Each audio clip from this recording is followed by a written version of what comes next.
কালো টাকা নিয়ে আমি শুনি অনেকে বলে কালো টাকা তাহলে আর কেউ ট্যাক্স দেবে না। ঘটনা কিন্তু তা না।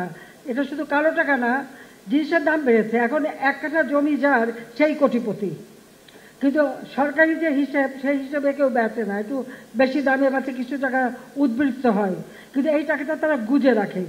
তা গুজে যাতে না রাখে, সামান্য একটু কিছু দিয়ে টাকাটা আসলে পথে আসুক, জায়গা মতো আসুক, তারপরে তো ট্যাক্স দিতেই হবে।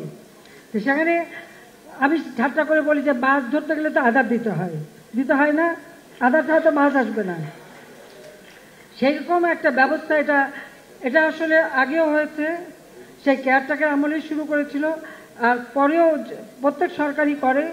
আমরা এবারও সেই সুযোগটা দিচ্ছিলাম যে ঠিক আছে, তোমরা এই অল্প ট্যাক্স দিয়ে আগে টাকাটা তোমরা ব্যাংকে নিয়ে আসো, অন্তত টাকাটা উদ্ধার হোক।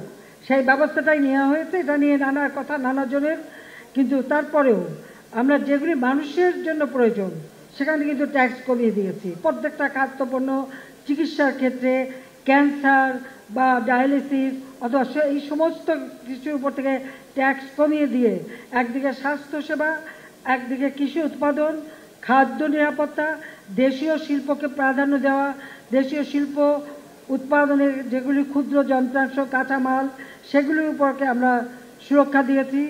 সীমিতভাবে যাতে বেশি ট্যাক্স না দিতে, সেগুলো আমরা কমিয়েছি। সেইভাবেই কিন্তু আমরা আমাদের এবার বাজেটটা অত্যন্ত পরিকল্পিতভাবে দিয়েছি।